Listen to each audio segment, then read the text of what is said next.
Sorry.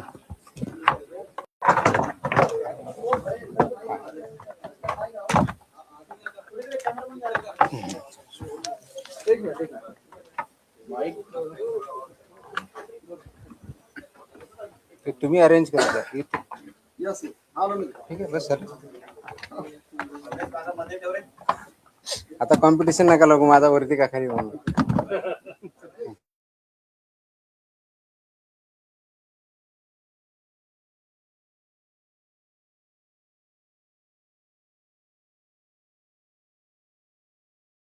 बस thank you. माझा नाही, मी काही नाही केलं त्याला. चालू करायचं आहे की नाही? येतोय आवाज? बस ओके. नमस्कार. हाँ बिल्कुल बिल्कुल, कोई चिंता नहीं. हाँ बिल्कुल.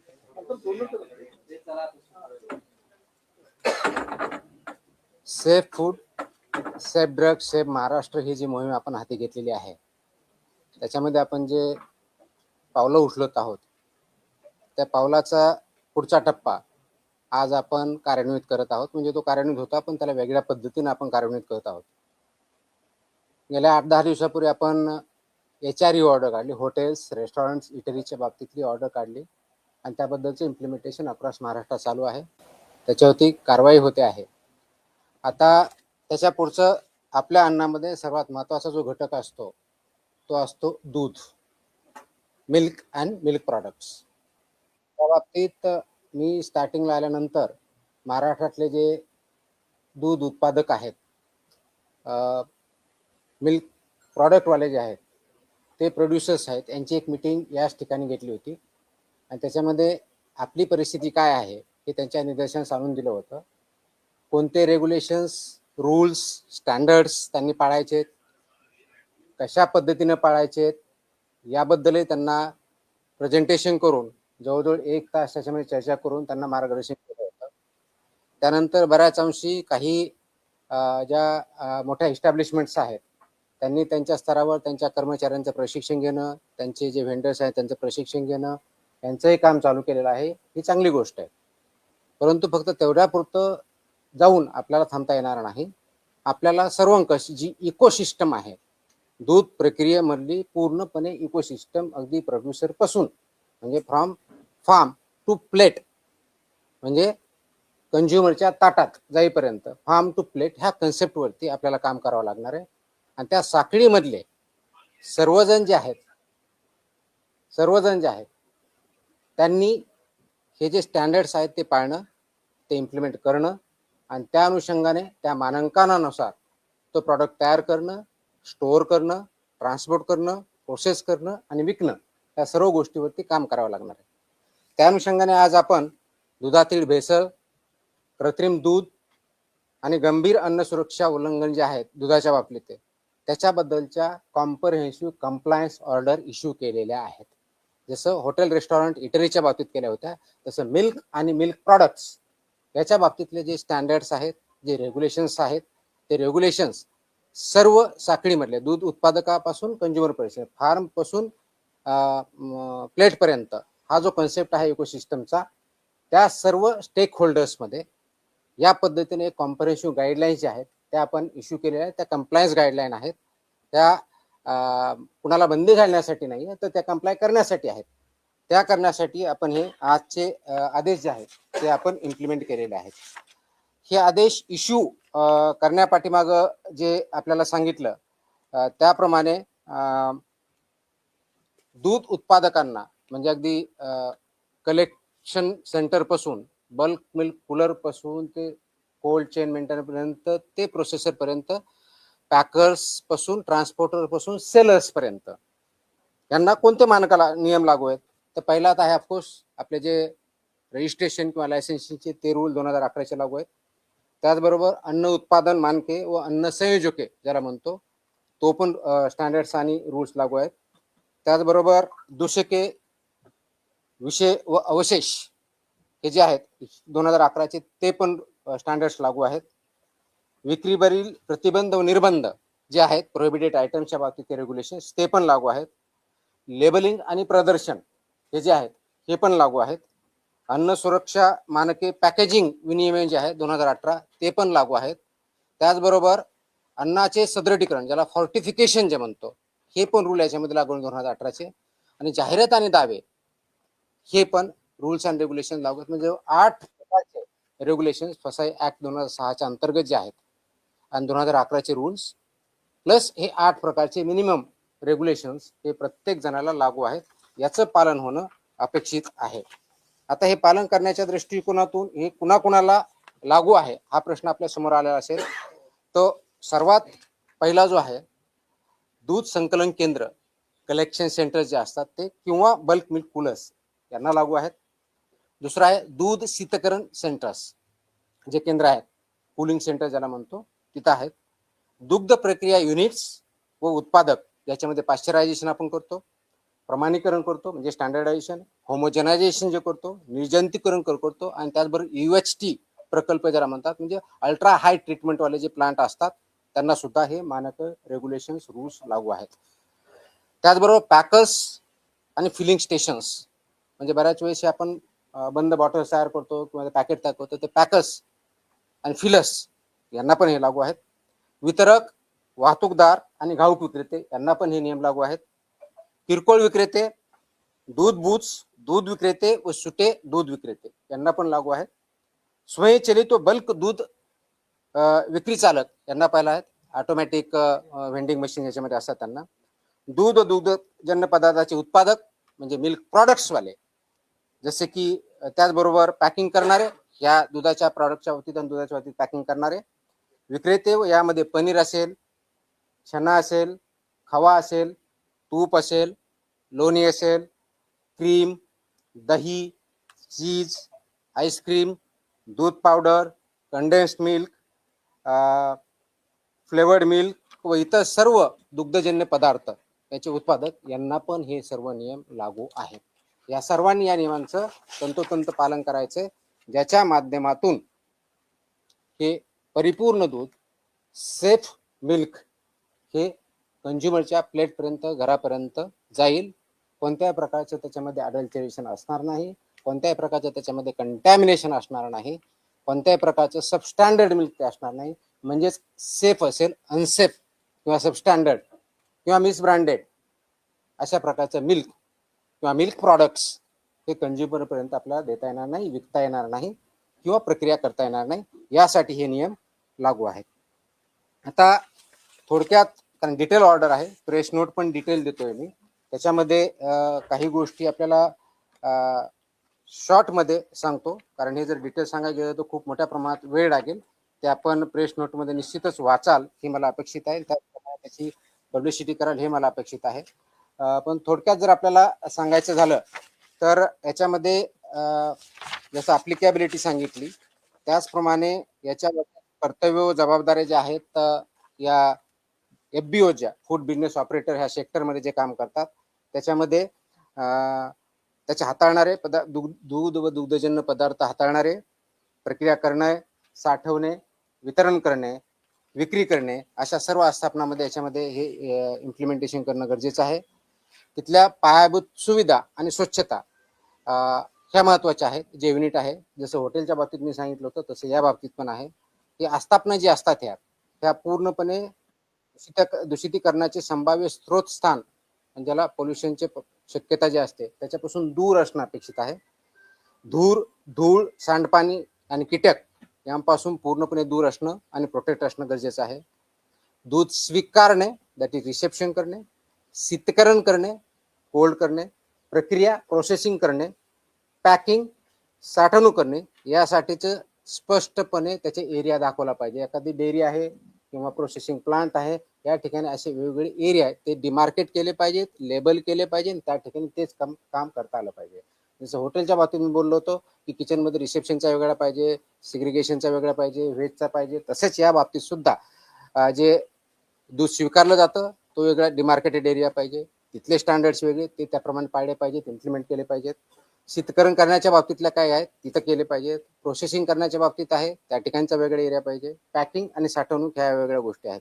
याच्यामध्ये कोणत्याही परिस्थितीत परस्पर दूषितीकरण किंवा क्रॉस कंटॅमिनेशन होणार नाही याची काळजी आपल्याला घ्यायची, कारण हे क्रिटिकल पॉईंट असतात. त्याला HACCP असं म्हणतो, hazard analysis and critical control points असं म्हणतात. हे हॅझर्ड अनालिसिस त्यांनी ठेवणं, त्याच्यावरती डिटेल मध्ये थोड्या वेळात बोलेच मी. तसं अपडेशन करणं, ते फसाईच्या स्टँडर्ड प्रमाणे आहे ते कंप्लाय करणं आणि ते इम्प्लिमेंट करणं. म्हणजे एका क्रिटिकल पॉइंटला जर ते सबस्टँडर्ड आलं किंवा ॲज पर स्टँडर्ड आलं नाही तर तिथंच ते रिजेक्ट झाला पाहिजे. पुढं ते गुड्स, ते दूध किंवा दुग्धजन्य पदार्थ जो आहे पुढे जाता कामा नये, तो डिस्कार्ड तिथंच झाला पाहिजे. त्याच्यामुळे क्रिटिकल पॉईंट्स म्हणतात. त्याच्यामुळे क्रिटिकल कंट्रोल पॉईंट असं नाव दिलेलं आहे. क्रिटिकल तिथं बघायचंय, ते स्टँडर्डला असेल तर तो पुढे प्रोसेस होईल, अन्यथा तिथंच तो रिजेक्ट होईल. ही प्रोसेस इम्प्लिमेंट करणं गरजेचं आहे. ही जर इम्प्लिमेंट केलं तर खूप मोठ्या प्रमाणात क्वालिटेटिव्ह फरक पडू शकतो. ते इम्प्लिमेंट करणं गरजेचं आहे. हा झाला पहिला मुद्दा, मी जे पायाभूत सुविधेच्या बाबतीत बोलतोय, स्वच्छतेच्या बाबतीत बोलतोय. दुसरा मुद्दा जो आहे, दुधाच्या संपर्कात येणारे सर्व पृष्ठभाग, भांडी, जे तुमचा सरफेस एरिया जिथे जिथे असेल तिथे भांडी, युटेन्सिल ज्याला म्हणतो, पाईपलाईन, टाक्या व उपकरणे ही फूड ग्रेड लेवलच्या पाहिजे. अन्न श्रेणीतील म्हणजे जरा फूड ग्रेड जे सामान असतं ते वापरणं गरजेचं आहे. Stainless steel, food grade stainless steel हेच प्रॉडक्ट वापरणं अपेक्षित गरज आहे, किंवा इतर मान्यता प्राप्त विषमुक्त गंजरोधक पदार्थांची असावीत, हे मॅन्डेट आहे. बऱ्याच वेळेस आपण बघतो की स्टेनलेस स्टील नसतं किंवा फूड ग्रेड नसतं, तर ते चालणार नाही. त्याचबरोबर ती तात्काळ किंवा चांगल्या पद्धतीने इमिजिएटली स्वच्छ करता आली पाहिजे, ज्याला आपण CIP म्हणतो, क्लिनिंग प्लेस. ते पटकन करता आलं पाहिजे, त्या दृष्टीची पाहिजे. तिसरा महत्वाचा जो मुद्दा इन्फ्रास्ट्रक्चरच्या बाबतीतला, तो परवानाधारक जो आहे ते कीटक नियंत्रण, पेस्ट कंट्रोल जे आहे त्या बाबतीत त्यांचं संस्थेबरोबर टायअप पाहिजे, ज्या रजिस्टर्ड आहे त्यांच्याकडून ते पेस्ट कंट्रोल रेग्युलर बेसिस ते घेणं अपेक्षित आहे. तो वैध करार असला पाहिजे आणि त्याच्यामुळे कोणत्याही प्रकारचा उंदीर, कीटक व माशांचा प्रादुर्भाव याच्याबद्दल शून्य सहनशीलता किंवा झिरो टॉलरन्स पॉलिसी आहे, त्याप्रमाणे इम्प्लिमेंट केलं पाहिजे. गेल्या वेळेस मी हॉटेल, रेस्टॉरंट आणि इटरीच्या बाबतीत मी हे एक सांगितलं होतं की पेस्ट कंट्रोल व्यवस्थित पाहिजे. माझ्या असं काही निदर्शनास येत आहे की बऱ्याच लोकांनी त्याच्यामध्ये सुधारणा डेफिनेटली केलेली आहे, परंतु काही ठिकाणी फक्त ते सर्टिफिकेट दाखवलेलं गेलेलं आहे की आम्ही करून घेतलेलं आहे म्हणून, पण ते केलं जात नाही. त्यांच्यावरती आम्ही फक्त सस्पेन्शनशीच नव्हे तर रजिस्ट्रेशन कॅन्सलची कारवाई करून त्याच्यावर प्रॉसिक्युशन पण करणार आहोत. तर हे सर्वांनी लक्षात घेतलं पाहिजे की फसवण्यासाठी करू नका, हे कंप्लायन्ससाठी आहे, हे थ्रेटन करण्यासाठी नाही. कारण याचा पूर्णपणे इम्पॅक्ट हा आपल्या नागरिकावरती, प्रत्येकावरती होतो, कारण ते फूड कंझ्युम केलं जातं आणि त्याचे परिणाम होतात. दुसरा जो मुद्दा मी सांगितला तो दूध स्वीकारणे, खरेदी, साठवणूक व शीत साखळी, हा एक क्रिटिकल पॉईंट आहे. याच्यामध्ये जे दूध घेतो आपण ते सर्व दूध व कच्चा माल जो आहे हे फक्त रजिस्टर्ड व्हेंडर्स कडूनच घेणं अपेक्षित आहे, कारण आपल्याला ट्रेस करणं गरजेचं आहे, मॅन्डेट आहे. रजिस्टर्ड व्हेंडर्स असणं, त्यांचे रेकॉर्ड असणं, दररोज किती घेतलं त्याचं रेकॉर्ड असणं, त्याच्यामध्ये रिजेक्टेड जर काही दूध असेल तर त्याचं रेकॉर्ड व्यवस्थित ठेवणं, त्याचं रजिस्टर मेंटेन करणं, ते सबमिट करणं, हे सर्व जे कलेक्शन सेंटर्स आहेत, जे युनिट आहेत ना मॅन्डेटरी आहे. हे खरेदी व संकलनाबाबतच्या नोंदी कमीत कमी 6 महिने हे त्यांनी प्रिझर्व करायच्या. 6 महिन्यामध्ये कोणत्याही अधिकाऱ्याने किंवा ऑथॉरिटीने ते रेकॉर्ड जर मागितलं तर त्यांनी सबमिट करणं मॅन्डेटरी आहे. त्याचबरोबर प्राप्त होणाऱ्या प्रत्येक खेप, ज्याला ट्रिप म्हणतो, टँकरच्या माध्यमातून असेल किंवा इतर असेल, ती स्वीकृतपूर्वी चाचणी करणं बंधनकारक आहे. ज्यावेळेस तुमच्याकडे टँकर येतो त्यावेळेस ऍक्सेप्ट करण्याच्या अगोदर त्याच्या ज्या मॅन्डेटरी टेस्ट आहेत त्या कंपल्सरी आहेत. त्या टेस्टमध्ये ते स्टँडर्ड प्रमाणे जर असेल तरच ते ऍक्सेप्ट करायचे, अन्यथा रिजेक्ट करायचे.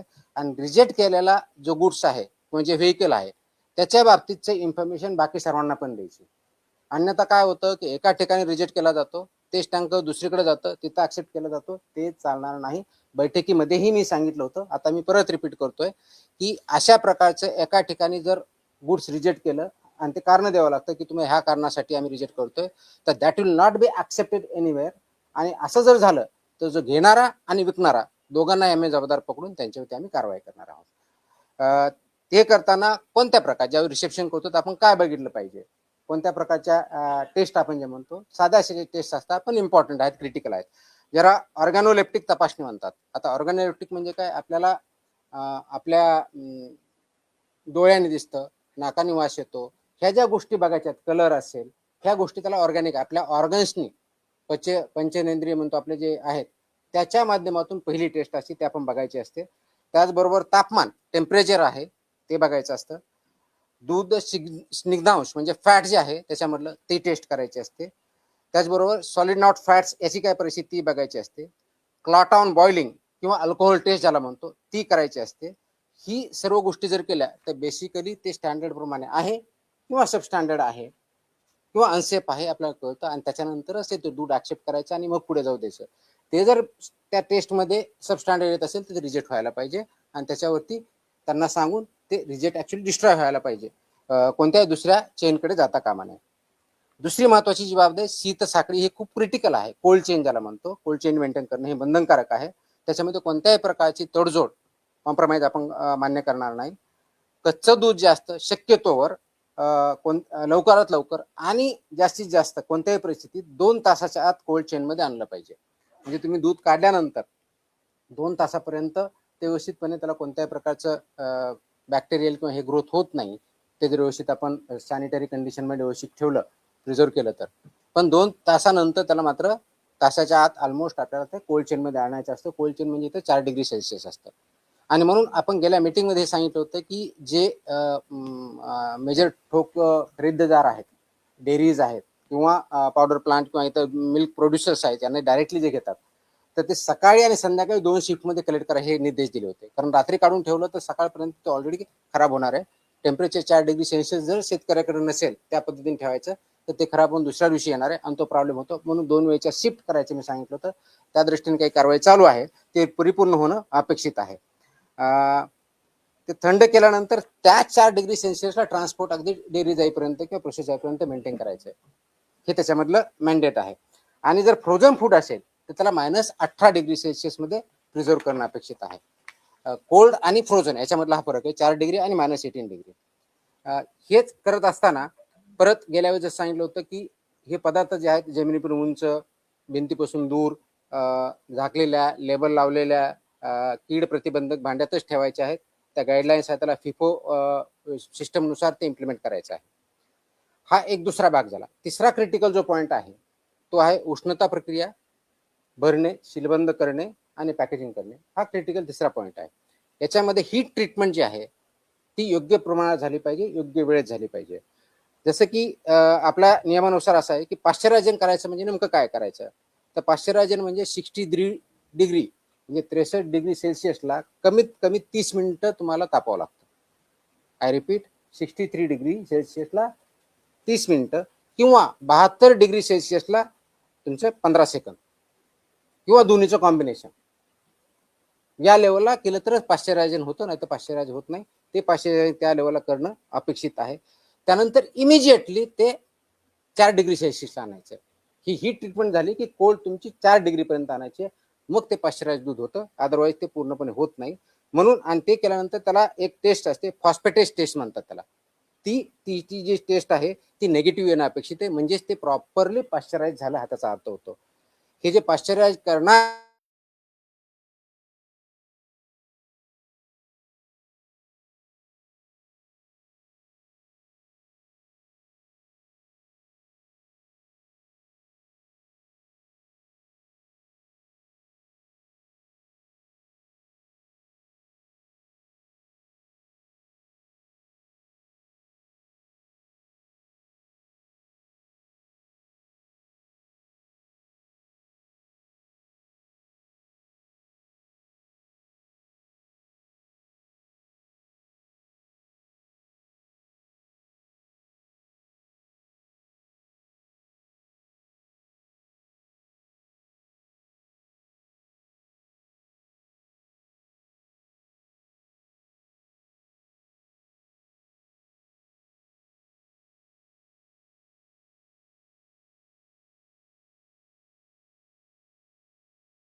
प्रकारची सांगितली उष्णता प्रक्रिया चौथा जो पॉईंट आहे गेल्या वेळेस बोललो आता सांगतो जे हँडलर्स आहेत फूड हँडलर्स त्यांची अॅन्युअल चेकअप त्यांचे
नाव त्याचा वर्ग क्लास ऑफ मिल्क परवाना किंवा नोंदणी क्रमांक लागू असल्यास डेअरी प्रोडक्टचा लोगो असेल तर लोगो घटकांची यादी त्याच्यामध्ये कोणते कोणते घटक आहेत त्याची यादी पोषण विषयक माहिती nutritional information about the product or the food म्हणजे मिल्क किंवा मिल्क प्रॉडक्ट जे असेल त्याच्याबद्दलची हिरवे इथे चिन्ह कारण हे डिफाइंडच व्हेजिटेरियन म्हणून त्याच्यामुळे त्याला हिरवाच चिन्ह भेटेल त्याला रेड कधी भेटणार नाही बेस्ट बिफोर एक्सपायरी किंवा यूज बाय हे दिनांक आणि मॅन्डेटरी व्यवस्थित पाहिजे त्याच्यानंतरचं वापरायचं नाही निव्वळ प्रमाण म्हणजे किती नेट ज्याला म्हणू ते किती आहे उत्पादक किंवा पॅकिंग करण्याचे नाव व संपूर्ण पत्ता हे मॅन्डेटरी आहे आणि कोणत्याही दूध किंवा दुग्धजन्य पदार्थाचे संघटन फॅट SNF पोषण मूल्य सेंद्रिय नैसर्गिक A1 A2 किंवा आरोग्याविषयक गुणधर्म याबाबत कोणताही खोटा दिशाभूल करणारा किंवा अतिशयोक्ती दावा करण्यात येणार नाही आपण जे लेबलिंग करू किंवा ॲडव्हर्टाईज करताना ह्या कोणत्याही गोष्टी याच्यामध्ये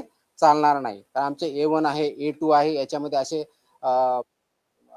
क्वालिटीज आहेत अगदी आईच्या दुधापेक्षा चांगला आहे हे ॲब्सोल्युटली मिसलिडिंग आहे अशा कोणत्याही प्रकारचा क्लेम दूध किंवा दूध प्रॉडक्ट्सवाल्यांना करता येणार नाही आणि असं जर कोणी करत असेल त्यांच्यावरती प्रॉसिक्युशन आणि क्रिमिनल प्रोसिडिंग सुद्धा आम्ही करू हे करत असताना 6 महिन्याखाली बालकांनी वापरू नये हे काही ठिकाणी जे बंधनकारक आहे ते क्लिअरली लिहिलं पाहिजे not to be use for infants below 6 months ते कोणतं आहे कंडेन्स स्किम मिल्क जे आहे त्या पद्धतीने बघितलं म्हणजे हे बाबतीत आहे दूध पावडर स्कीम मिल्क पावडर गोड किंवा फ्लेवर कंडेन्स मिल्क तसेच द्रवरूप दूध पदार्थ करण्यासाठी पुनर्गठित करता येणाऱ्या तत्सम उत्पादनावर हे वाक्य महत्वाचे आहे not to be use for infants below 6 months हे मॅन्डेटरी आहे आणि माझी विनंती आहे की पालकांना सुद्धा या पद्धतीचे प्रॉडक्ट्स हे 6 महिन्याच्या खालच्या बालकांना किंवा इन्फॅन्ट्सना देऊ नये ते त्यांच्यासाठी अनुज्ञेय नाही किंवा ते योग्य नाही आणि म्हणून ते प्रॉडक्टवरती त्याचं लेबलिंग असणं अपेक्षित आहे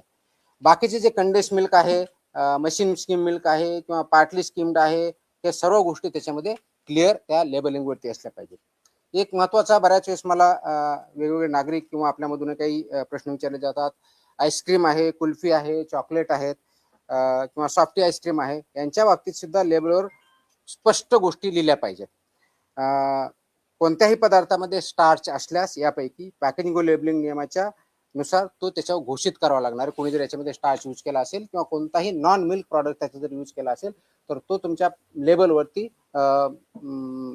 डिस्प्ले करणं लिहिणं हे बंधनकारक आहे प्रत्येक पॅकेजवर बॅच क्रमांक असेल कोड किंवा लॉट क्रमांक बंधनकारक आहे अलर्जन त्याच्यामध्ये दाखवलेलं असेल त्याचबरोबर त्याच्यामध्ये काय आहे याच्यामध्ये कंटेन्स मिल्क ट्री नट्स इतर ज्या गोष्टी आहेत त्या नमूद करायच्या जर त्यांनी टाकलेल्या असतील तर नाशवंत उत्पादनासाठी कीप इन रेफ्रिजरेटेड लिहायचं आहे तेही त्यांनी बंधनकारक लिहिलं पाहिजे दूध पावडरसाठी store in cool dry place in an air tight container ही त्याच्यावरती मॅन्डेटरी कंडिशन आहे ती लिहिली पाहिजे आणि हे सामान ठेवताना म्हणजे फूड प्रॉडक्ट ठेवणार त्याची काळजी जे युजर्स आहेत त्यांनी पण घेतली पाहिजे आता दूध आणि दुग्धजन्याचे जे मानकं आहेत ते मी वाचून दाखवत नाही आपल्याला माहिती आहे तर फॅटचा गाईच्या दुधाचा काय, म्हशीच्या दुधाचा काय, शेळीच्या दुधाचा काय, ते पूर्ण वेबसाईटवर आहे, माझ्या प्रेस नोटमध्ये आहे, ते डिटेल मी जात नाही. 2 महत्वाच्या गोष्टी मला अजून सांगायच्या. त्याच्यामध्ये एक रिकॉन्स्टिट्यूटेड मिल्क आणि दुसरं तुमचं आहे रिकंबाईन मिल्क. हे रिकॉन्स्टिट्यूटेड मिल्क म्हणजे काय, तर हे ड्राईड मिल्क आहे किंवा कॉन्सन्ट्रेटेड दूध आहे. याच्यामध्ये पिण्यायोग्य पाणी मिसळून संबंधित प्रकारच्या दुधासाठी विहित करण्यात आलेले पाणी घनपदार्थ प्रमाण पुन्हा स्थापित करून दुधाच्या विहित संरचना प्राप्त होतील असं तयार केलेलं मिल्क. आणि रिकंबाईन मिल्क म्हणजे पुनर्संयोजित मिल्क म्हणतात त्याला. प्रिझर्व स्वरूपातील दुग्धजन्य म्हणजे मिल्क फॅट जो प्रिझर्व केलेला आहे तो व मिल्क सॉलिड नॉट फॅट्स याच्यामध्ये पाणी करून तयार केलेला आहे. हा त्याच्यामधला डिफरन्स आहे.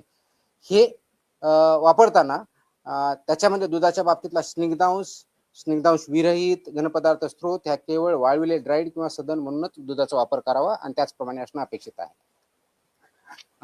याच्यामध्ये एक फूड ॲडिटिव्ह जे अलाउड आहेत तेच ऍड करायचे, त्याच्या व्यतिरिक्त कोणतेही करायचं नाही.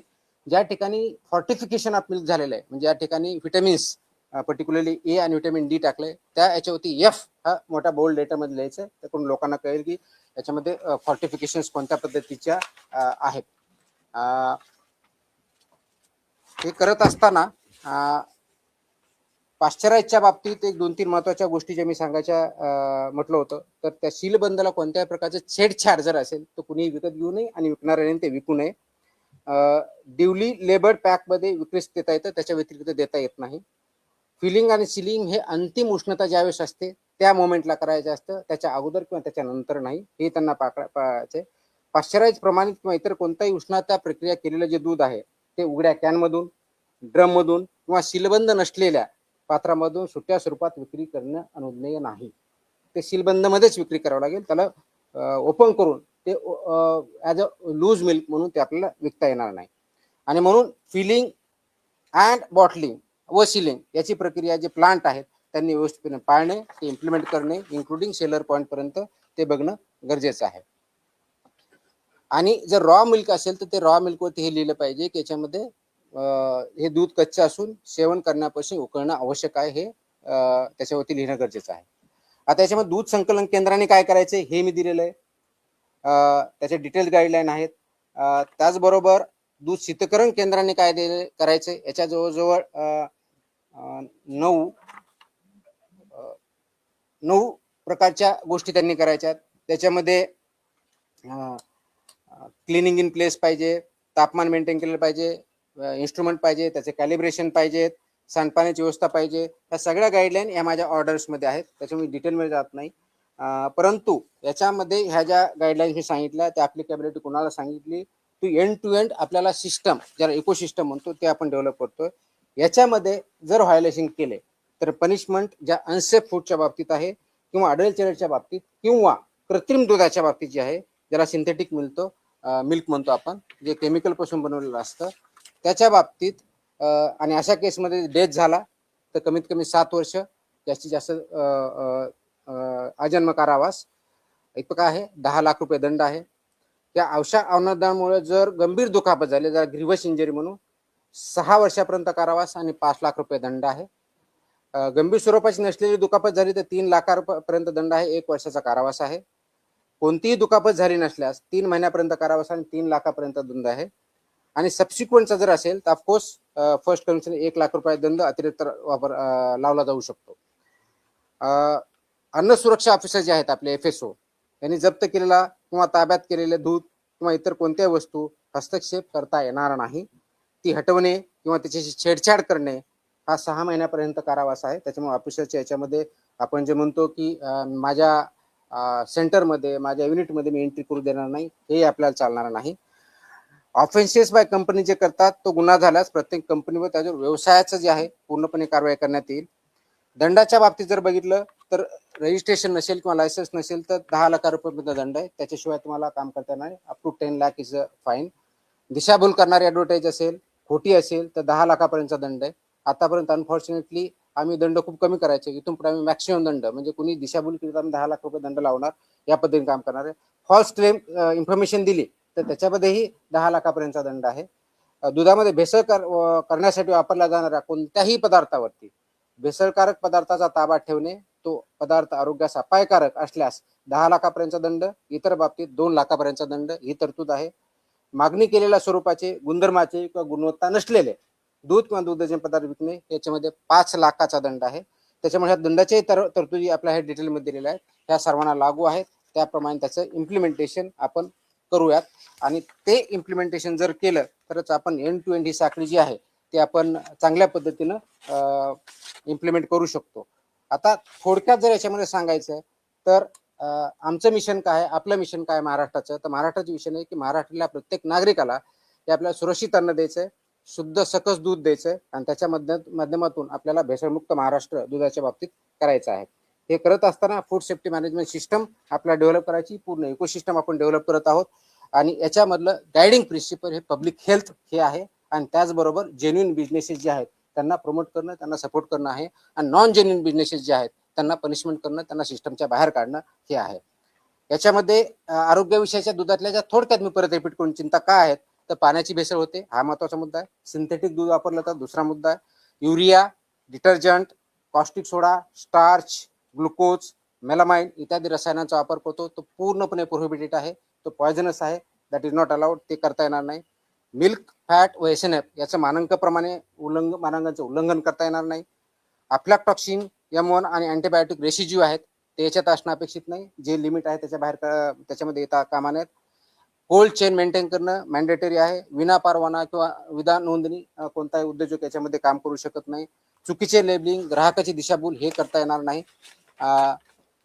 अस्वच्छ परिसर किंवा अन्न हाताळ्या कर्मचाऱ्याच्या हेल्थकडे दुर्लक्ष किंवा अनहेल्दी कर्मचाऱ्यांनी ते करणं हे अपेक्षित नाही आहे. आणि म्हणून फार्म टू प्लेट या तत्वावरती ही जी इकोसिस्टम असणं अपेक्षित आहे ती परिपूर्ण विशेष सायकल करण्याचा आपला उद्देश आहे. त्या दृष्टिकोनातून जवळजवळ 25 रिफॉर्म्स या ऑर्डरच्या माध्यमातून आपण इम्प्लिमेंट केले. थोडक्यात त्याची लिस्ट इथं मी दिलेली, मी परत ती वाचत नाही, आपण त्याच्यामध्ये वाचू शकता. त्याच्यामध्ये आणखी आपण अवेअरनेस क्रिएट करू शकता आपल्या माध्यमातून. संपायच्या अगोदर फक्त 2 गोष्टी. पहिलं आपलं जे होतं, आपण निरीक्षण करायचो, नमुना घ्यायचो, अहवाल द्यायचो, कारवाई करायचो किंवा कारवाई झाल्यास सांगायचो. ह्या 3 पॉईंटवर विचार होते. आपण आता तसं करत नाहीये. आपण आता पूर्णपणे एंड टू एंड इकोसिस्टमच्या दृष्टिकोनातून कारवाई करतोय. हेल्दी फूड, हेल्दी मिल्क, कोणत्याही फूडचा आयटम आणि हेल्दी ह्युमन बिईंग हा त्याच्या पाठीमागचा कन्सेप्ट, हा त्याच्या पाठीमागचा गोल आहे. ते करण्यासाठी आपण अनालिसिस करतो, त्याचबरोबर गुप्त माहिती पण भेटते, इन्फॉर्मेशनही भेटते, त्याचं निरीक्षण किंवा अनालिसिस आपण परत करतो, आपण टेस्टही घेतो, प्रयोगशाळाचं विश्लेषणही करतो, ट्रेसेबिलिटी आपण जर सांगितलं की N2 आपण ते करण्याचा प्रयत्न करतोय, पुरवठा साखळीचा पूर्ण तपास करणार आहे आपण, मूळ स्त्रोतावरती कारवाई करणं आणि नंतर प्रोसिक्युशन करणं या पद्धतीने काम चालणार आहे. फक्त जो कोणी व्हेंडर आहे याच्यापुरतं मर्यादित न राहता तर पूर्ण ट्रेस आउट करून त्या सायकलमध्ये जे कोणी एलिमेंट इन्व्हॉल्ड आहेत त्या सर्वांवरती ह्या गोष्टी लागू आहेत. अशा दृष्टिकोनातून आपण काम करणार आहोत. त्याच्यामुळे ही चेकलिस्ट पण आपण केली आहे आणि या दृष्टिकोनातून आपण काम करतोय. एक प्रश्न तुम्ही विचारणार आहात, त्याच्या अगोदर उत्तर देतो की रॉ मिल्क विक्रीला बंदी आहे का? त्याचं उत्तर नाही असं आहे. रॉ मिल्क तुम्ही विक्री करू शकता, ती वीत अटीच्या अधीन राहून आहे, त्या पद्धतीने करायची आहे. सिंथेटिक मिल्क म्हणजे नेमकं काय, तर त्याचा उत्तर असं आहे की ते अस्सल दूध नाहीये, ते केमिकल पदार्थापासून आपण तयार केलेलं हे सिंथेटिक मिल्क असतं. ट्रेसेबिलिटी म्हणजे काय, तर उत्पादकापासून कंझ्युमर पर्यंत गेलं त्याचा आपल्याला ट्रेस आउट करता आला पाहिजे, ह्या दृष्टीने आहे. कोल्ड चेन का महत्वाची, तर त्याच्यामुळे दुधामध्ये सूक्ष्मजीव वाढू नये यासाठी ते कोल्ड चेन महत्वाची आहे. आणि फास्टॅग जो ऍप आहे तो फसाईने तयार केलेला food safety training and certification programme जे आहे त्याच्या अंतर्गतच आपला कनेक्ट आहे, तो ऍप पण आहे आणि ते ट्रेनिंग पण आहे. हे आदेश हे बेसिकली अनुपालन आदेश आहेत, हे बंदी आदेश नाही आहेत. आणि त्यामुळे हे ग्राहकाच्या संरक्षणासाठी, त्यांच्या हेल्थसाठी आणि जेन्युइन उद्योजकांच्या भरारीसाठी आहे. ते कोणाला प्रिव्हेंट नेगेटिव्ह ऑर्डर नाही, हे पॉझिटिव्ह कंप्लायन्स ऑर्डर आहे आणि ते इम्प्लिमेंट करण्याचं काम, एन्श्योर करण्याचं काम ॲज अ रेग्युलेटरी एजन्सी मधून कमिशनर फूड सेफ्टी किंवा FDA डिपार्टमेंटचा आहे, त्या दृष्टीने आपण काम करत आहोत. हे करण्याचा उद्देशच एवढा आहे की दूध हा घटक अगदी लहान मुलापासून वयोवृद्ध माणसापर्यंत सर्वजण डेली बेसिस, ऑलमोस्ट डेली बेसिसवरती त्याचा वापर होतो. त्याच्यामधून खूप मोठ्या प्रमाणावरती परिणाम झालेले आहेत. आणि म्हणून माझी सर्व याच्या उद्योजक जे आहेत त्याच्यामध्ये त्यांना विनंती आहे की हे जे स्टँडर्ड्स आहेत, हे जे रेग्युलेशन्स आहेत आणि ह्या ज्या ऑर्डर्स आहेत त्याचं तंतोतंत पालन करा, त्याचं इम्प्लिमेंटेशन करा, जेणेकरून FDA ला आपल्या आल्यानंतर सॅटिस्फाय होऊन बाहेर येईल की आपल्यावरती कारवाई करण्याची गरज पडणार नाही, अन्यथा आम्हाला प्रॉसिक्युशन करण्यापासूनच जे जे व्हायोलेशन ज्या ज्या लेवलचे आहेत त्याप्रमाणे कठीणातली कठीण किंवा स्ट्रॉंगेस्ट ऍक्शन ती घ्यावी लागेल. Because we mean business, we don't compromise on the health of people. Thank you. राज्यातला किती दुधाची गरज आहे आणि आपल्याकडे किती संकलन होतं? आजच्या डेटला आपल्याकडं तो डेटा डेअरी विभागाकडे असतो, तो आपल्याकडे नाही. पुढच्या काही काळामध्ये हा डेटा आपल्याकडे पण येण्यासाठी आपण ऑनलाईन काही सिस्टम डेव्हलप करणार आहे, त्यावेळेस त्याचं परफेक्ट आन्सर मी देऊ शकेल. जी लोकसंख्या असते त्याच्या अनुषंगाने ती आवश्यकता असते. तसं सायंटिफिक स्टडी माझ्याकडे FDA डिपार्टमेंटला नाही, त्याच्यामुळे मला ते कमेंट करताना याचा डेटा हा आजच्या डेटला डेअरी विभागाकडे आहे. आता मी सगळं बोललो, हीच कारवाई त्याच्यावरती सगळे आले याच्यामध्ये, हे सगळ्या गोष्टी त्याच्यामध्ये आल्या. आज विधानसभेमध्ये आमदार जितेंद्र आव्हाडांनी एक प्रश्न उपस्थित केला तुमच्या अनुषंगाने, तुमची या विभागातून बदली करण्यासाठी भेसळ करणाऱ्या लोकांनी 250 कोटी रुपये गेल्या प्रेसमध्ये त्याचं उत्तर दिलेलं आहे मी. दॅट इज वे बॅक, गेल्या प्रेसमध्येच उत्तर दिलेलं आहे.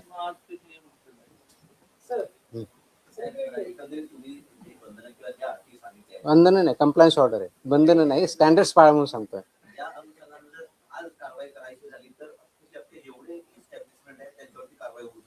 असं नाही, आहेत ना काही चांगले. आपण सगळ्यांनाच असं चुकीच्या याच्यामध्ये एका मापदंडाने मापणं बरोबर नाहीये. याच्यामध्ये चांगलं काम करणारे आहेत तर वाईट करणारे आहे. जे सगळीकडे असं ते पर्सेंटेज किती काय आहे हा भाग वेगळा असू शकतो. आणि म्हणूनच मी प्रथम मीटिंग घेतली होती, मीटिंगमध्ये सांगितलं होतं, त्याच्यानंतर बऱ्याच लोकांनी त्याच्यावरती काम करणं चालू केलेलं आहे.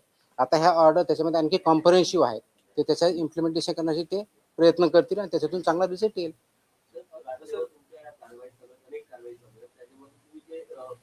घटक असतात त्या लॅबकडे पाठवतात, तो लॅबनं तुम्हाला जो हे येतोय काय अहवाल किती दिवसामध्ये येतोय, काय त्याचा की कालावधी आहे? हा शेवटला बोलू का आत्ता बोलू? कारण तुम्हाला 1 महिन्याचा डेटाच देईल मी. Okay okay. सर जोडून की कायदेशीर काही त्याला आधार घेतात का काही, कारण का लॅबला गेल्यानंतर अनेक जण कायदेशीर पद्धतीनं पळवाट वगैरे काढतात का या माध्यमातून? कायदा इम्प्लिमेंट करण्यासाठी असतो, जे कायदा आहे तेच इम्प्लिमेंट होतं. त्याच्यामुळे कायदेशीर पळवाट हा शब्द प्रयोग माझ्या दृष्टिकोनातून योग्य नाहीये. जो कायदा आहे ते इम्प्लिमेंट करणं काम आहे आणि कंप्लायन्स करणं FBOचं काम आहे, इम्प्लिमेंट करणं FDAचं काम आहे. याच्या बाबतीत जर बोलायचं झालं तर त्याच्यात जे काही लॅकुना असतील तर त्याच्यावरती विचार होईल. पण अशी कोणती लॅकुना आहे आजच्या डेटला आमच्या निदर्शनास नाही, असं वाटेल त्याच्यावरती आम्ही काम करू. त्याच्या बाबतीतलं लॅबच्या बाबतीतला आपण प्रश्न विचारला. येस, आपल्याकडं सध्या गेल्या वर्षी थोडक्यात आला होता, पण यावेळेस डेटाच्या आधारे मी बोलतोय. सर्वसाधारणपणे आपण फूड सॅम्पल जर बघितले तर मी तुम्हाला कंपॅरेटिव्ह डेटा देतो जून 2025 आणि जून 2026 ह्या 2 महिन्याचा. मग गेल्या वर्षीच्या जूनमध्ये किती सॅम्पल टेस्ट झाले आणि या महिन्याच्या जूनमध्ये किती सॅम्पल टेस्ट झाले. तर गेल्या वर्षी जून महिन्यामध्ये फूडचे 1622 सॅम्पल आपल्या 3 ज्या लॅब आहेत त्याच्यामधून झाले होते. या वर्षी जून महिन्यामध्ये 7494 सॅम्पल एवढे टेस्ट झालेले आहेत. त्याच्यामुळे रेट वाढलेला आहे. त्याची कालच मी डिटेल प्रेस नोट दिलेली आहे. याच्या बाबतीत आम्ही काय काय मेजर्स घेतलेले आहेत. त्याच्यामध्ये 2 शिफ्टमध्ये काम करणं आहे, त्याच्यामध्ये बॅचेसमध्ये टेस्टिंग करणं आहे. म्हणजे एकाच प्रकारचे जर 10 नमुने असतील, 15 असतील आणि ती कॅपॅसिटी जर असेल तर तेवढं एका बॅचमध्ये लावणं असेल. त्याचं प्लॅनिंग मॅनेजमेंटच्या बाबतीत केलेलं आहे. प्रोहिबिटेड आयटमच्या बॅचेस प्रायोरिटीवरती घेतलेल्या आहेत, मिल्कच्या बॅचेस प्रायोरिटीवरती घेतलेल्या आहेत. त्यांना स्पेसिफिक काही डेस दिलेले आहे की ते फक्त त्याचंच काम करतील. हे जे मॅनेजमेंट आहे किंवा इथलं ओव्हरऑल मॅनेजमेंट आहे त्याचं मॅनेजमेंटला फरक पडलेला आहे. अजून पुढच्या महिन्यामध्ये याच्यामध्ये फरक पडलेला असेल. आमचं टार्गेट असं आहे की ऑगस्टच्या पहिल्या आठवड्यापर्यंत म्हणजे जुलै एंडपर्यंत आपण करंट लेवलला येऊ, कोणत्याही प्रकारचे लेगसी राहणार नाही. सो दॅट फूडचा सॅम्पल आला याला 14 दिवसाची लिमिट आहे, त्या 14 दिवसाच्या आतच त्याचे रिझल्ट जातील. आणि फक्त रिझल्ट जाण्यापर्यंत आम्ही करणार नाही, रिझल्ट आल्यानंतर त्याच्यावर जी पुढची कार्यवाही होणं अपेक्षित आहे माझ्या अधिकाऱ्याकडनं आणि FBOs कडनं ती लॉजिकल कंक्लुजनला नेऊ, याच्यावरती आम्ही काम करतो. अनेक वेळा असं सोशल मीडियावरती व्हिडिओ बघतो की कोणत्याही पद्धतीची रसायन टाकून ते दूध बनवण्याचा प्रकार केला जातो. कशी कुठची आहे किंवा त्याच्या बाबतीत काही आपण याच्यावरती सोशल मीडियावरती रिस्पॉन्स मी नाही करणार. सोशल मीडियावरती कुणी काय टाकतं याला काय सोर्स नसतो. तर जे काय आता मी सांगितलं कोणत्या प्रकारचे अनवॉन्टेड म्हणजे म्हणजे प्रोहिबिटेड आयटम आहेत यूज करायला, ते आपल्याला करताच येत नाही. तसे जे सापडतं आपण कारवाई करतो सर. या. एक मिनिट. सदाभाऊ खोत आणि गोपीचंद पडळकर या दोन्ही आमदारांनी एक डेमो दाखवला होता विधानसभा अधिवेशनाच्या वेळेस. काही रसायनं आणून कसं दूध तयार करतात किंवा फॅट कसं अधिक आहे ना. वाढवतात आहे ना.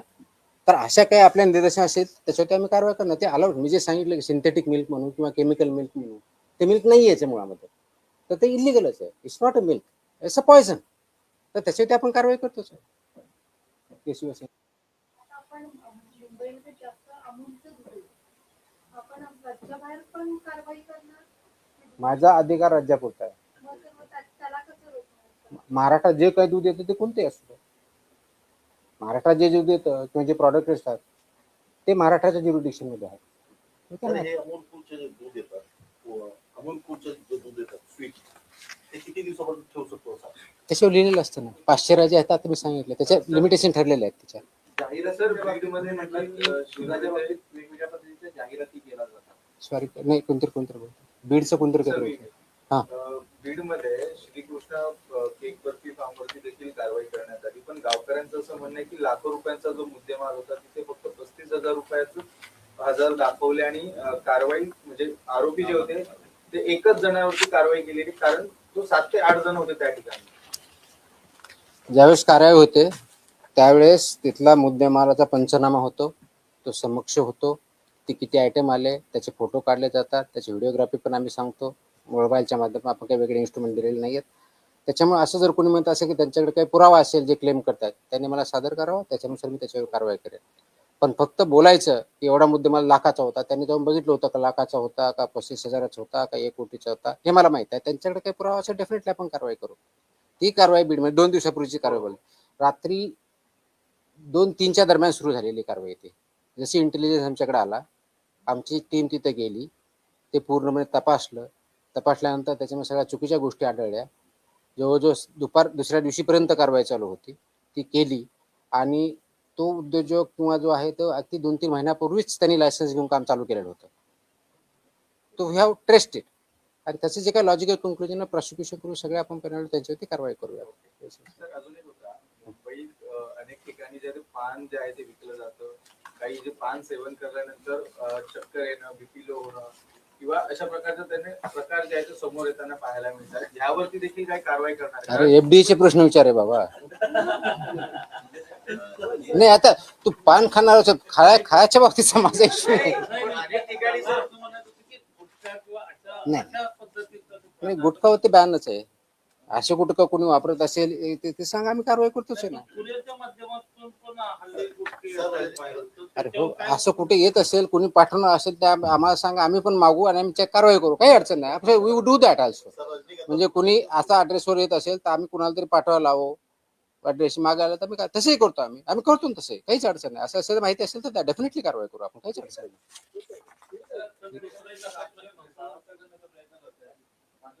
सॉरी कम अगेन परत बोला. नवी मुंबईमध्ये महानगरपालिकेमध्ये बटाट्यामध्ये बडे किडे आढळल्याचे आता समोर आले. कुठे? नवी मुंबईच्या महानगरपालिकेमध्ये. महानगरपालिकेत का हॉटेलमध्ये? कुठे?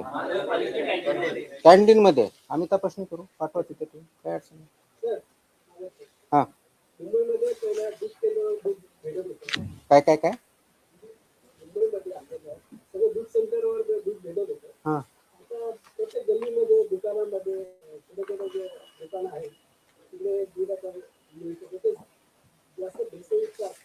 हे असं तुमचं म्हणणं आहे? कुठं असेल तर सांगा, आम्ही करतो. That is what we are expected. Please understand. ऐकून कसं असतं, ज्यावेळेस हे गोष्टी असतात, दिस इज 3 खूप महत्वाचे स्टेक होल्डर आहेत त्याच्यामध्ये. एक एफबीओ जो हा माल तयार करतो विकतो, तो व्यावसायिक जो आहे तो. दुसरा रेग्युलेटर म्हणजे आम्ही एफडीए, आणि तिसरा कंझ्युमर. तर तिघांनी मिळून करायच्या गोष्टी आहेत. रेग्युलेटरचा रोल रेग्युलेटर डेफिनेटली करेल. कमी पडत आहोत आणखी इम्प्रूव्ह करू आम्ही, काही प्रश्न नाही. त्यासाठीच आपण हे जे ऑर्डर्स काढतोय, ऑर्डर काढण्याचे उद्देश काय? ऑर्डर काढण्याचा उद्देश एक काय, एफबीओ यांना हे त्या ऑर्डर्स चांगल्या पद्धतीने परत माहीत व्हाव्यात. काय त्यांचे मानकं वापरायचे, कोणत्या प्रकारचे स्टँडर्ड करायचे हे माहिती व्हावं आणि त्यांनी कंप्लाय करावं.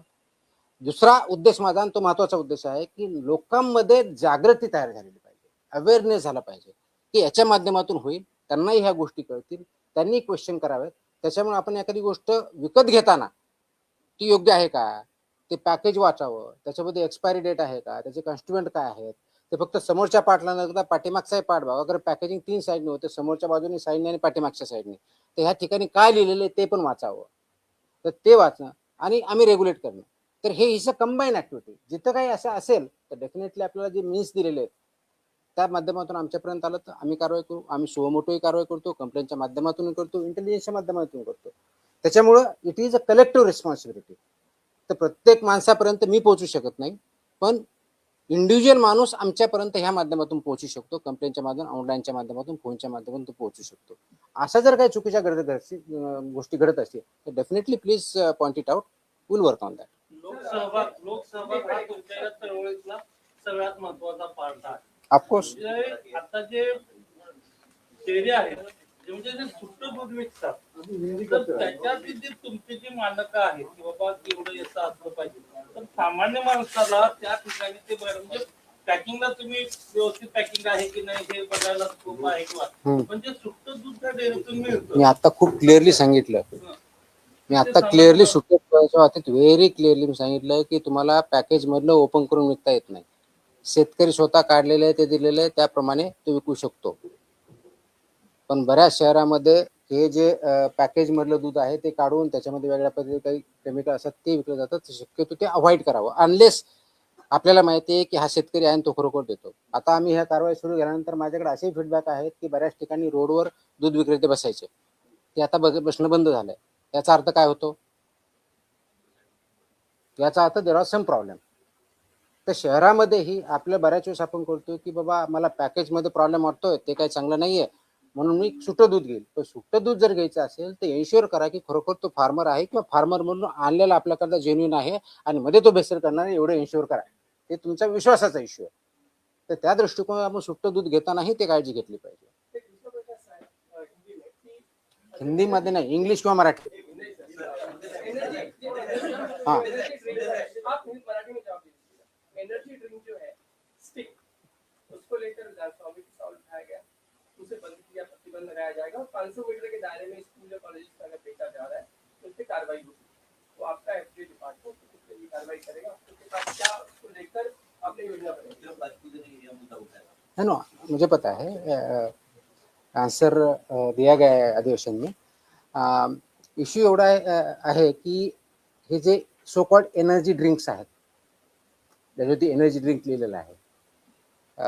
2 दिवसापूर्वी 3 दिवसापूर्वीची फसायची ऑर्डर 30 जून 2026 फसायने ऑर्डर्स काढल्या आहेत, नोटिसेस काढलेल्या आहेत. हे जे सो कॉल्ड एनर्जी ड्रिंक लिहिलेलं आहे ते लिहिता येत नाही, क्लेम करता येत नाही, म्हणून 30 जूनच्याच फसाईच्या ऑर्डर्स आहेत.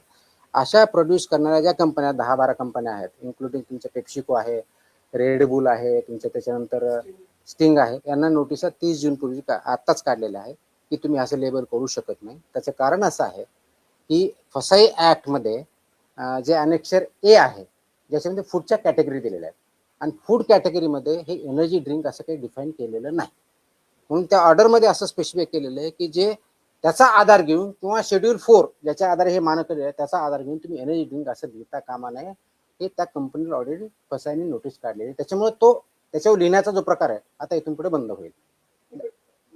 त्याच्या एक वो बंद होईल. आता दूसरा सवाल जो आपने किया कि स्कूल के बारे में जो रेगुलेशंस है स्कूल के 500 मीटर्स में क्या चाहिए उसका क्लियर ऑर्डर है. कौन से उसमें आपका गुटखा नहीं रह सकता, वो तो प्रोहिबिटेड है, लेकिन सिगार नहीं रह सकता है, कौन से आइटम रह सकते हैं नहीं रह सकते हैं, इसका ऑर्डर है. वो इम्प्लीमेंट करना सभी की जिम्मेदारी है, particularly FDA department on the one hand and principal of the school on the other hand. Principal of the school owner वो 500 मीटर में अगर ऐसा कुछ है तो हमें बताएं, हम उस पर कार्रवाई करेंगे. उसके बारे में डिटेल्ड ऑर्डर कुछ दिनों में मैं इशू कर रहा हूँ कि स्कूल मैनेजमेंट ने क्या करना चाहिए, पेरेंट्स ने क्या करना चाहिए, एफडीए ने क्या करना चाहिए. अभी इस पॉइंट में हर एक डिस्ट्रिक्ट में टीचर्स ट्रेनिंग हो रही है थ्रू एजुकेशन डिपार्टमेंट डाइट के थ्रू. तो उसमें मैंने मेरे ऑफिसर्स, असिस्टेंट कमिश्नर लेवल के ऑफिसर वहाँ भेजे हैं। जो टीचर्स ट्रेनिंग हो रही उसी में जो स्कूल रेगुलेशन फूड के बारे में है वो क्या है वो बताने के लिए, ट्रेनिंग के लिए उसका एक सेशन हर एक डिस्ट्रिक्ट में हमने किया है, so that every teacher comes to know कि हमें क्या करना है क्या नहीं करना है।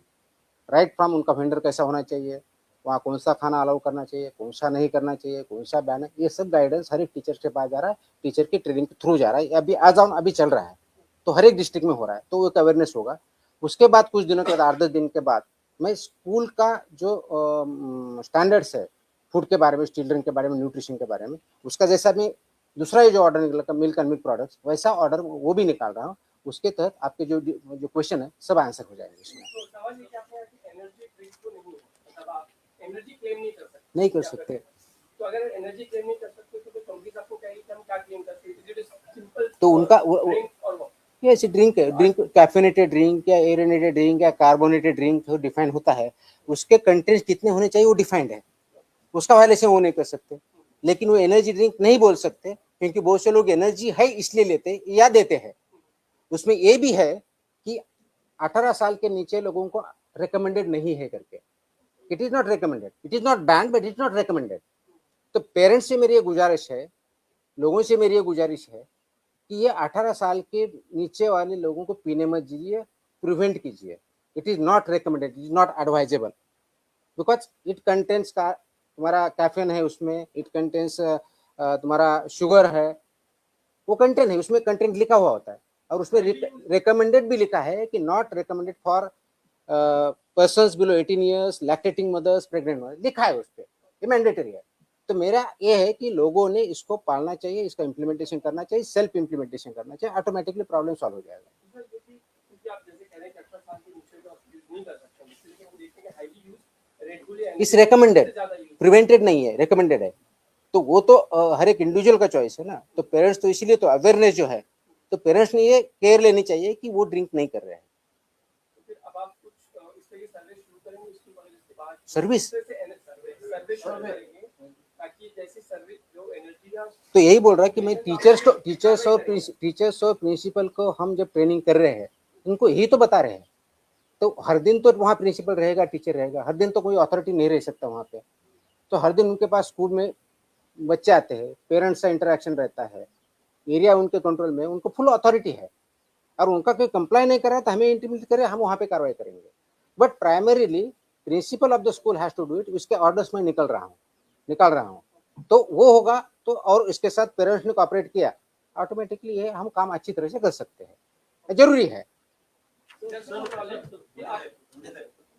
एक महत्त्वाचं लास्ट आठवड्यामध्ये मुख्य सचिवांनी एक बैठक घेतली होती. त्या बैठकीला महिला बाल कल्याणचे सचिव, सगळे जेडपी सचिव, पीओ आणि कलेक्टर होते. त्यावेळेला THR टेक होम रेसिपीची जी योजना आहे, त्या योजनेतून मुलांना घरपोच आहार दिला जातो 0 ते 6 महिने ते 3 वर्षापर्यंतच्या मुलांना. तर तो जनावरांनाही खाण्याच्या लायकीचा नाहीये आणि तुम्ही अशा पद्धतीने देत आहात, अशा पद्धतीचं स्टेटमेंट मुख्य सचिवांचं होतं. आणि त्यामुळे तुमच्या विभागाचा निधी हा पशुसंवर्धनाला दिला पाहिजे आणि तुम्ही खूप केअरलेस वागता असं स्टेटमेंट होतं. तर तुम्ही त्या THR संदर्भात काय ऍक्शन करणार? हे स्टेटमेंट मला माहीत नाही, मी त्याच्यावर कमेंट करण्याचं काहीही कारण नाही आहे. बट माझ्या डिपार्टमेंटचा जो काही रोल आहे तो एवढाच आहे की सर्व प्रकारचे जे काही फूड आहे त्याचं टेस्टिंग करणं. त्याच्यामध्ये अंगणवाडीला जाण्याच्या फूडचं ते पण टेस्टिंग करतो, जे स्वस्त धान्य दुकान आहे ते करतो. त्याची इंटेन्सिटी आम्ही वाढवणार आहोत, सॅम्पल आणखी चांगल्या पद्धतीने वाढवणार आहोत आणि तिथं काही चुका असेल त्याच्यावर कारवाई करणार आहोत. अरे एक मिनिट, आता भरपूर वेळ झालाय. आणखी तुम्हाला याच्यावर थांबू का काही दुसरी जी महत्वाची चालेल त्याच्यावर काही बोलू? म्हणजे माझी इच्छा नव्हती, पण तुम्ही प्रश्न नंतर विचारणार होता. हॉटेल जेव्हा कारवाई विचारतो तुम्ही बोलला असता, मग ती प्रश्न ती पण देतोय. पण ह्या दोन सेपरेट आहेत. सो देर फर्स्ट ही ऑर्डर आहे ती परमनंटली लॉंग टर्मची जी, आणि हॉटेलच्या बाबतीत जी HRE ऑर्डर काढली होती आपण त्याच्यानुसार पहिल्या 2 दिवसाच्यात आपल्याकडे माहिती आलेली आहे. त्याच्यानंतरचे आपण जे कारवाई केलेल्या आहेत 1 आणि 2 जुलैला तर महाराष्ट्रभरामध्ये एकूण 154 हॉटेल रेस्टॉरंटवरती आपण व्हिजिट केलेले आहेत, 154 अक्रॉस महाराष्ट्र. त्याच्यापैकी 32 हॉटेल रेस्टॉरंटचे परवाने रद्द करण्यात आलेले आहेत. 32 66 यांना इम्प्रुव्हमेंट नोटीस आपण दिलेली आहे. त्याचे डिटेल्स देईलच मी. त्याचबरोबर पान गुटखा मसाला गुटखा विक्री याच्यावरती 13 व्यक्तींना अटक केलेली आहे गेल्या 2 दिवसामध्ये. 5 आस्थापना सील केलेल्या आहेत, 4 वाहनं जप्त केलेली आहेत. जवळजवळ 2,41,40,00,000चा प्लस माल प्रतिबंधित अन्नपदार्थाचा साठा जप्त केलेला आहे. ह्या ज्या हॉटेलवरच्या कारवाया आहेत त्याच्यामध्ये ठाणे विभागात 10, नाशिक विभागात 10, पुणे विभागात 7, अमरावती विभागात 4, छत्रपती संभाजीनगर विभागात 1 इत्यादी निलंबनाच्या कारवाया झालेल्या आहेत. त्याचे नावं लिस्ट सगळी दिलेली आहे मी. अपेक्षित हे आहे की याच्यावरती लोकांनी सुद्धा आपण जिथं अन्न खातो ते व्यवस्थित आहे का, ते मानकाप्रमाणे आहे का हे बघणं अपेक्षित आहे. हॉटेल आहे तर तिथं पहिलं तर फसायचं लायसन्स किंवा लायसन्स आहे की नाही बघा. असेल तर अगदी ज्या मी HREच्या ऑर्डरमध्ये सांगितलेलं आहे ती स्वच्छतेपासून सगळ्या गोष्टी आहेत का ते बघा, जे आपल्याला दिसू शकतात.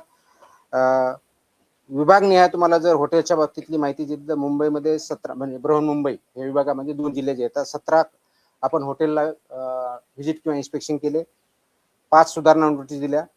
कोकणामध्ये 23, 10 परवानगी निलंबन केले. पुण्यामध्ये 53, 25 सुधारणा नोटीस, 7 परवानगी निलंबित केले. नाशिकमध्ये 20 सुधारणा नोटीस, 7 निलंबन परवानगी 10. छत्रपती संभाजीनगर 4 आस्थापनांना व्हिजिट केली, 1 परवाना निलंबित केला. अमरावतीमध्ये 23 ठिकाणी व्हिजिट केल्या, 15 सुधारणा नोटीस दिल्या, 4 निलंबन केले. नागपूरमध्ये 14 सुधारणा नोटीस 10 आणि महाराष्ट्रामध्ये एकंदर 154 व्हिजिट, 62 सुधारणा नोटीस, 32 लायसन्स सस्पेंड केलेले आहेत. आणि याच्यापेक्षाही मोठी कारवाई आजही चालू आहे आणि चालू राहणार आहे. मात्र आमचा फोकस सगळ्या सेक्टरवरती राहणार आहे. हॉटेल चालू झालं म्हणजे दूध कमी झालं किंवा प्रोहिबिटेड आयटम कमी झालं असं नाही. प्रोहिबिटेड आयटम कशाही परिस्थितीत आम्ही कमी करणार नाही. दूध आणि दुधाचे पदार्थ याच्यावरती खूप मोठा फोकस आहे. वेगवेगळे सेक्टर्स आहेत, त्या वेगवेगळ्या सेक्टरवरती कारवाई चालू आहे आणि त्याचे परिणाम आपल्याला पुढच्या काळात डेफिनेटली दिसतील. आय थिंक नाही आता बस झालं, आपण खूप बोललो, माझा घसा दुखायला लागला. आपण नंतर भेटूया. चलो, थँक्यू.